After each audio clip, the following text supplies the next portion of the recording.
Welcome to McPlum, simple solutions served daily. You begin by placing the emitter on the character head.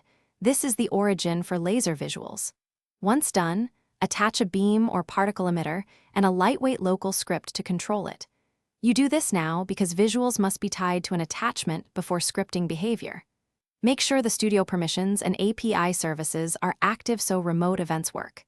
Then create the target part and set initial beam properties like color, width 0, width 1 so you can see immediate results while scripting. Now you write the core, a raycast from the head toward the player's mouse or a forward vector executed on render stepped or a tight loop. This determines where the beam should point and whether it hits. Once the raycast returns a hit, update attachment 1.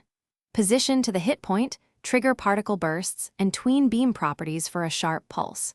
Make sure to clamp max range to avoid global hits and switch beam. Face camera off so the laser stays aligned with the attachment orientation. You finish by binding firing to input. Use user input service and a debounce to prevent rapid retriggering.